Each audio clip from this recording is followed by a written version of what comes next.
Ketipu Ternyata loh. gue curhat gue. Ini bukan bukan lagi curhat cerita Bukan, kan? Bang. Enggak ya? Oh enggak lah. Oke. Oke, kita beralih lagi ke pertanyaan berikutnya. Oh, oke, ini pertanyaan yang bagus nih. Dari Suhendra 1985. Apakah Yes. menyekolahkan sertifikat rumah untuk bangun kontrakan itu Ya. adalah investasi yang bagus untuk seorang karyawan? Oh, jadi disekolahin dulu nih. Tapi Yes. disekolahinnya dengan tujuan untuk dibuat investasi, Mas, Oke. sebenarnya. Oke. Uh-uh. Ya. Jadi ini pertanyaan menarik. Jadi buat yang nggak tahu istilah di sekolahin tuh maksudnya adalah dijaminkan untuk dapat pinjaman ya. Buat yang nggak tahu Iya. istilah dijaminkan untuk dapat pinjaman. Jadi gini, ini menarik. Kenapa? Karena biasanya mindset orang zaman dulu, Mbak Siska, itu biasanya adalah Uh-uh. dia akan melakukan investasi kalau uangnya ada. Kalau Hmm. nggak ada uangnya nggak akan melakukan investasi gitu ya. Tapi yang lucu adalah di saat yang bersamaan ternyata banyak sekali pengusaha-pengusaha yang mereka walaupun nggak punya uang, mereka bisa mengembangkan usahanya. Gimana caranya? Pakai utang.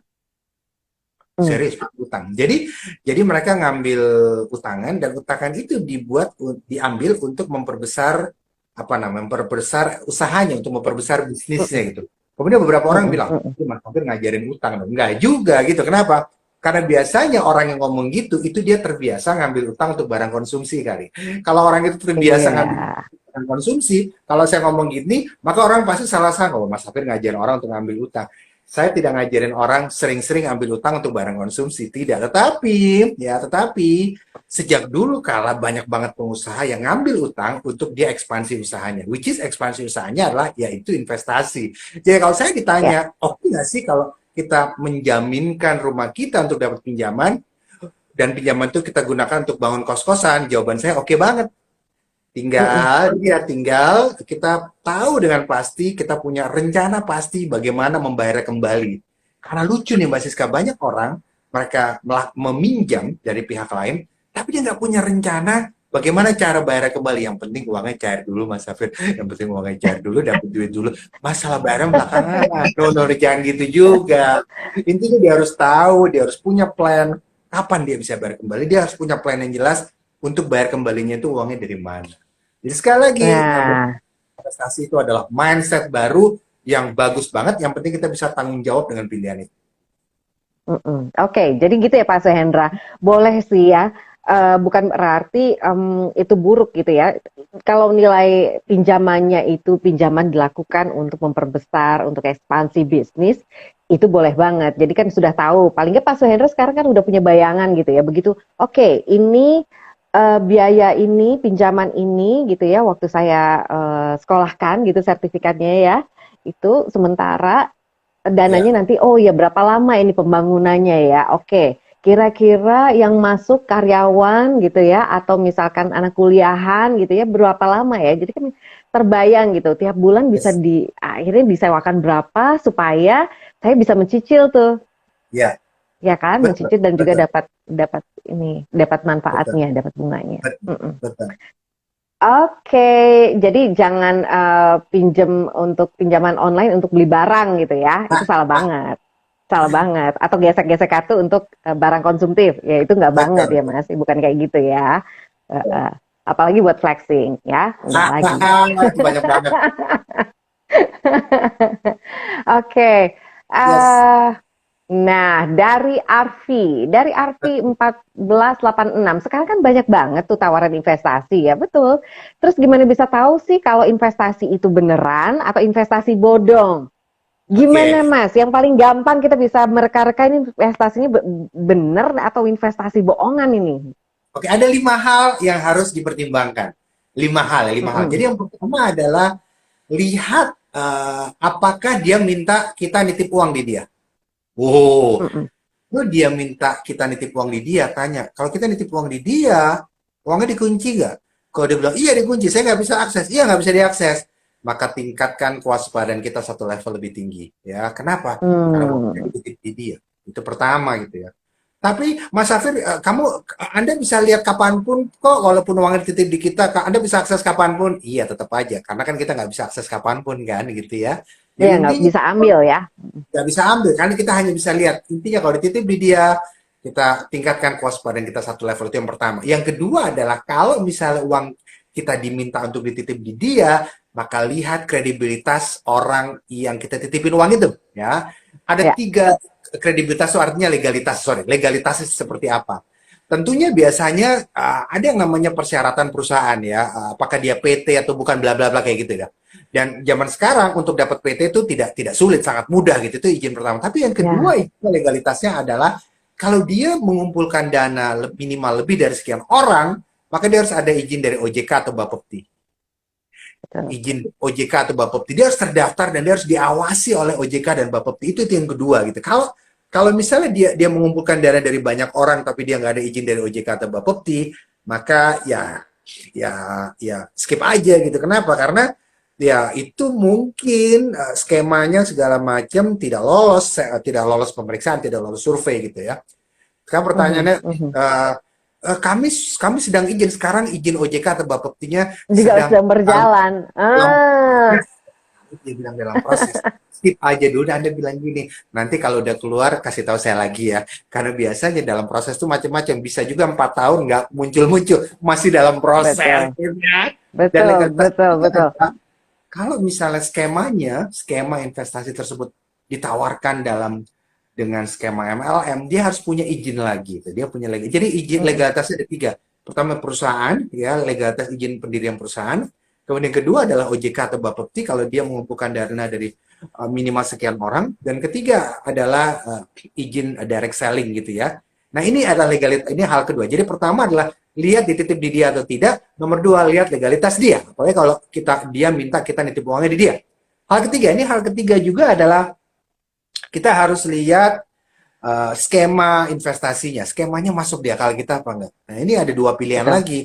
Pertama, nggak masuk di akal kita karena memang dia nggak masuk akal, dia bohong-bohongan. Cari tahu, kok kamu bisa ngasih kita sekian persen per bulan sih? Caranya gimana? Dia terangin, karena uangnya nanti akan diputar bla bla bla bla seperti itu ya.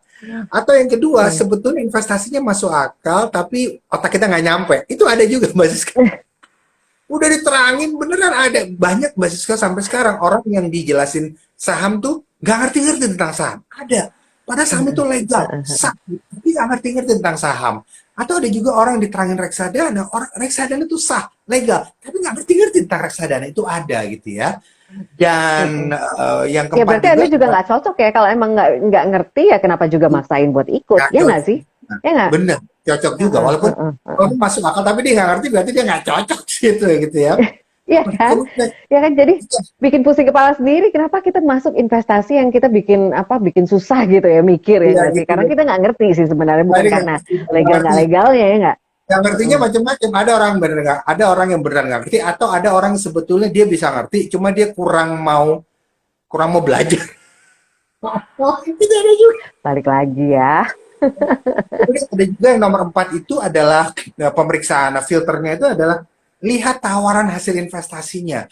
Apakah dia memberikan hasil investasi tinggi? Kalau dia memberikan hasil investasi tinggi, tingkatkan lagi level kewaspadaan kita. Nah, pertanyaannya yang disebut tinggi itu berapa banyak? Ya, kalau Hmm. misalnya bunga deposito sekarang 5% setahun, ya mungkin 10% per bulan. Itu ada 5-7% per bulan. Ya. Dan nomor 5, ada filter kelima itu adalah lihat juga, udah dia nawarin hasil investasi tinggi, lihat juga apakah dia nawarinnya rutin. Udah dia nawarin hasil tinggi, dia nawarin Hmm. rutin. Biasanya rutin itu per bulan atau per minggu. Kalau per hari, itu tingkatkan lagi level kewaspadaan. Bukan berarti mereka bodoh, enggak juga, tapi tingkatkan level kewaspadaan. Tapi kalau kelima hal itu semua bisa kita jawab dengan baik, maka ya monggo. Dia ada OJK lah, dia terdaftar di Bapepti mungkin, kemudian dia punya Mm-mm. semua izinnya, kemudian skemanya bisa dia terangkan dengan baik gitu ya. Maka mungkin ya itu sah-sah saja, silakan masuk ke situ. Mm-mm. Kalau aku nggak tahu nih, aku sekalian sharing aja ya. Mungkin ada yang mikir gitu. Aku gampangnya gini. Oke, kalau aku masuk, pintu keluarnya ada di mana? Biasanya aku tanyanya kayak gitu. Iya, iya, iya. Ya, Iya, pintu keluar mungkin ini itu yang menarik paling ya. gampang kali ya. Heeh. Benar-benar pintu keluar itu salah satunya adalah, ini jawabannya adalah lihat apakah uangnya dititip di dia atau tidak, di lock di dia atau tidak. Kalau di lock di dia, maka perhatikan, mungkin kita nggak akan punya pintu keluar kalau kita melihat Mungkin dia bilang, oke, Anda nanti uangnya di lock di kita, Bu Siska, tapi Anda boleh akses, boleh lihat kapanpun, tapi nggak bisa akses di lock di kita, tapi Anda boleh lihat kapanpun, Bu Siska, ini ada aplikasi segala macam. Kalau kalau dia lagi menurun dan menurun, menurun, menurun, menurun, kita bisa keluar apa enggak? Mungkin tidak ada exitnya kalau kita nggak bisa akses seperti itu. Jadi sekali lagi benar banget seperti yang dibilang Mbak Siska itu adalah apakah kita punya pintu keluar atau tidak. Itu Realistis aja ya nggak sih? Itu betul. uang-uang kita kan, Warriors ya. Jadi kan kita harus tahu, oke, sesimpel itu. Misalkan kita udah dijelasin sama dia, ini begini, begini, begini. Semua yang dijelasin kan pasti kan yang indah-indah Yes, ya. Gitu. yes, Nah, tapi kita harus tanya juga gitu, pintu keluarnya ada di mana? Gitu. Misalkan saya nggak merasa cocok, saya kapan bisa keluar? Gitu. Misalkan oke, apalagi kalau misalkan dananya harus misalkan dia dalam periode tertentu nggak boleh keluar gitu ya. ya, Terus harus ya, keluar pun nggak bisa 100%, hanya yes, misalkan 25% aja. Nah, itu udah mulai tuh, udah harus ya, deg-degan. yes, betul, betul, betul. Oke, selanjutnya ini banyak banget yang nanya investasi. Aduh, ibu-ibu nih aku seneng deh. Warriors zaman sekarang ini sudah memikirkan masa depan ya, bikin investasi. Dari Pingkan Ponggawa, Pingkan Cibubur. Nah, Warriors jangan lupa ya, dicantumkan ya dari mana domisilinya. Karena yang saya pilih sih sebenarnya memang yang di Cibubur gitu. Karena giveaway malam ini untuk orang-orang di Cibubur. Oke, Apa saran investasi? Iya, karena kliniknya ada di Cibubur nih, Mas oke, Afir. ya. Tingkat di Cibubur, apa saran investasi yang tepat bagi orang-orang yang tidak memiliki waktu lebih dan pengetahuan khusus untuk mengelola investasi? Hmm, Oke, contoh oke. investasi orang-orang yang sibuk, dia sibuk tapi juga nggak punya pengetahuan juga gitu mengenai investasi. Iya menarik, ini Biasanya menarik. milihnya apa?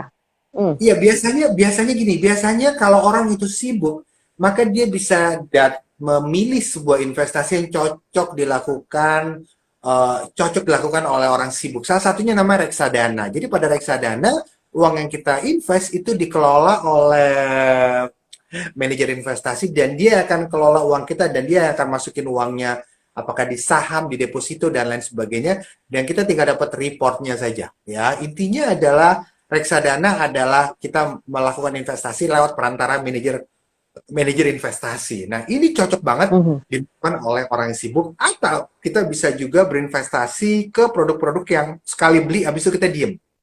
Ya, contoh misalnya produk-produk kayak obligasi, surat utang atau Ya. sukuk misalnya seperti itu. Kita beli surat utangnya, kemudian kita tunggu sampai surat utang itu jatuh tempo. Jatuh tempo itu artinya uang yang kita bayarkan akan dibayarkan kembali kepada kita 100%. Contoh, Mbak Siska, ada produk namanya obligasi gitu atau ori dan lain sebagainya. Ya.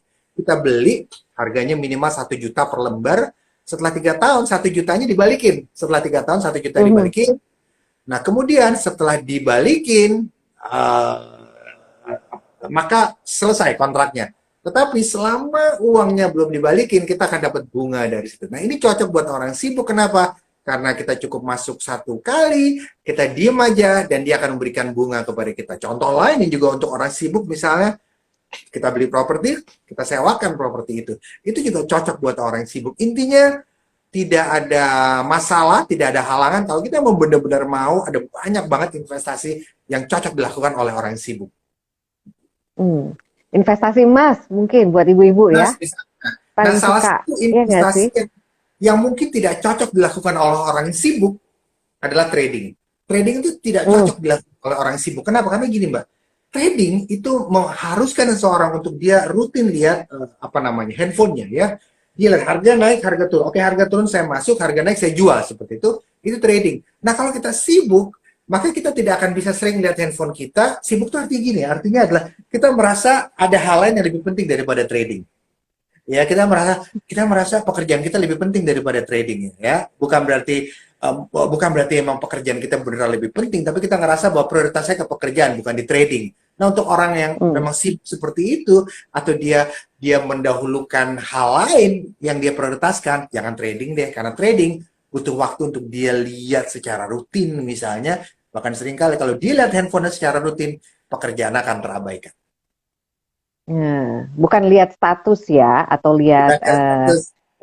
ya, bukan ya, maksudnya ngelihat saham gitu. Yes, Jadi benar-benar harus dipantau terus karena kan kalau main saham kan memang naik turunnya cepet ya Yes, gitu dan yes, kita kadang keputusan pemerintah atau keadaan ekonomi tiba-tiba gitu ya keadaan suatu yes, negara lain gitu terus berpengaruh langsung tiba-tiba anjlok aja.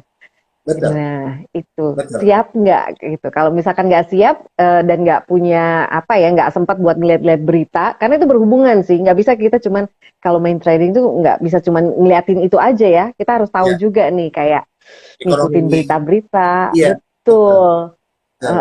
Jadi kalau nggak sempat kayak gitu-gitu ya mending mending yang Nggak usah, disarankan Mas Safir tadi deh, ya. nggak usah.